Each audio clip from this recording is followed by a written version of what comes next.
लोगों का हर जगह हमें बहुत बढ़िया रिस्पांस मिला, पूरा रुझान है, क्योंकि आज के दिन लोग त्रस्त हैं, हर तरह से त्रस्त हैं।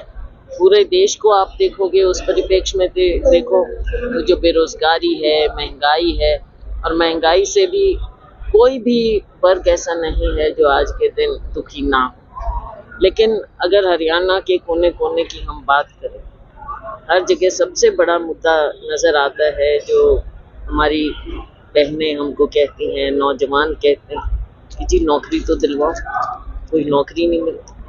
शिक्षा के भी बुरे हाल हैं, स्कूल पे स्कूल बंद किए जाते हैं। ऐसा लगता है कि ये सरकार सब कुछ, पूरा देश, पूरा प्रदेश चंद निजी हाथों में ही बेचना चाहते हैं।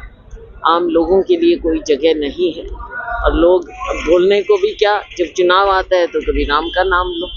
लेकिन लोग समझ रहे हैं, हमें पूरा विश्वास है कि आने वाले समय में हम भी लोगों को जागरूक कर रहे हैं और लोगों की बात भी सुन रहे हैं। समय में बदलाव जरूर आएगा, और चुनाव में भी आप आगे बदलाव देखेंगे। हमारा प्रयास है कि हम इस संदेश जन जन तक लेकर जाएं और 10 की 10 सीटों को हम कांग्रेस की झोली में लाएं। हरियाणा सरकार दावा कर रही है कि इजराइल में नौकरियां दिलवा रही है बच्चों को, हरियाणा में नौकरियां नहीं है। वो कह रहे हैं हम गोली खाने के लिए तैयार हैं, वो युद्ध चल रहा है। बिल्कुल, क्या हालात बन रहे हैं? हमने सबने देखा, तो आप सोच लीजिए कि लोग कितने निराश, हताश हो चुके हैं।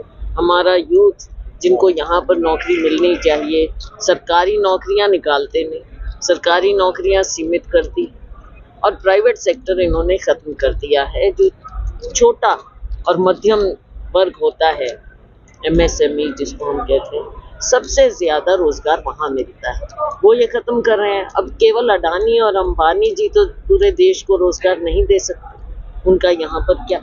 तो हमारा यूथ जो है, अब देखो अगर एक पीढ़ी खराब हो जाती है तो पूरे देश पर कितना असर पड़ेगा, पूरे समाज पर कितना असर पड़ेगा। लेकिन इनको कोई चिंता नहीं है। एक और नशा है, एक और दूसरी तरफ शराब की दुकानें खोले चले जा रहे हैं, नौकरियां मिल नहीं रही। क्या होगा हमारी इस पीढ़ी का। दीपेंद्र हुड्डा जी ने कहा है कि ईडी काफी परेशान कर रही है भूपेंद्र सिंह हुड्डा जी को, सरकार ईडी का गलत इस्तेमाल कर रही है। तो ईडी को आपने देखा, चाहे आपका मीडिया है, चाहे राजनीतिक लोग हैं, चाहे आपके जो उनकी बात नहीं, उनकी ज़बान में नहीं बोलते, तो सबसे बड़ा इन्होंने आज के दिन हथियार बना रखा है ईडी को, आईटी को, सीबीआई को।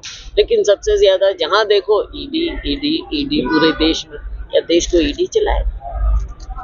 गयाराम की राजनीति में अशोक तंवर जी तीसरी पार्टी बदल गए हैं, क्या कहना चाहेंगे उनके बारे में हम क्या। अम्बाड़ा लोकसभा से मैडम चुनाव को लेकर कई बार आती रहती है सोशल मीडिया पे खबरें, शैलजा जो हैं वो विधानसभा चुनाव लड़ेंगे, ना कि लोकसभा चुनाव। इसको लेकर क्या कुछ आपको? नहीं, मैंने ऐसे नहीं, मैंने ये कहा था, देखो ये सब फैसला हाईकमांड करती है, लोकसभा भी हाईकमांड करती है, विधानसभा भी। मैंने ये कहा था कि मेरी इच्छा है कि इस बार मैं विधानसभा चुनाव। मैम, क्या जन संदेश यात्रा के तहत आपकी सीएम की दावेदारी जताई जा रही है हरियाणा में? देखो, दावेदारी तो कोई भी कर सकता है, हमारे यहाँ इतने काबिल लोग हैं, अकेली शैलजा क्यों। लेकिन इसका अंतिम फैसला हमारी हाईकमांड है। हाल में डिप्टी सीएम के द्वारा जज्बा में नेताजी को, अजय यादव जी को बुलाया गया, इसके बारे में क्या कहना चाहते हैं? मुझे इसकी जानकारी नहीं।